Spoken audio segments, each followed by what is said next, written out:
আসসালামু আলাইকুম। নতুন আরেকটি ভিডিও নিয়ে আসলাম। আজকের ভিডিওতে আমি ইফতারি রেডি করব। ইফতারি রেডি করার জন্য আমি আগেই সব কিছু গুছিয়ে নিয়েছি। সময়ের আগে আমি কুমড়োনি মেক করব।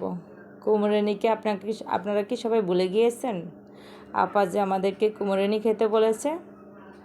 আলুর চপ, বেগুনি, পেঁয়াজও সব কিছুই থাকবে সাথে।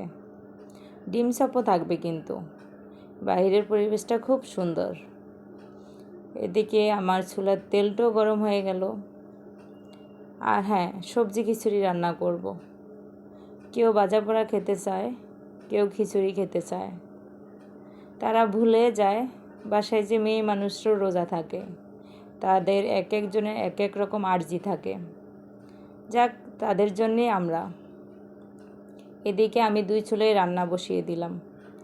ইফতারের টাইমটাও চলে আসছে। পেঁয়াজিটা ভেজে আমি সবজিটা বসিয়ে দিলাম। সবজিটা হয়ে গেল। সবজিটা নেড়ে ছেড়ে আমি ঢেকে রাখব। হে আল্লাহ, রমজান মাস ইবাদত করার তৌফিক দান করুন। মানুষের কাছে গুনাহ মোচনের সবচেয়ে বড় মাধ্যম হচ্ছে রোজা। হে আল্লাহ, আমাদের মুসলমান হতে হবে সব সময়ের জন্য, শুধু রমজান মাসের জন্য নয়। এদিকে দেখতে দেখতে আমার পেঁয়াজগুলোও হয়ে গেল। খুব সুন্দর। একটা একটা করে আমি তুলে নিলাম। খুব সুন্দর কালার আসছে। বেগুনি দিয়ে দিলাম। বেগুনিটা হতে থাকবে। তারপর আসবে কুমড়োনির পালা।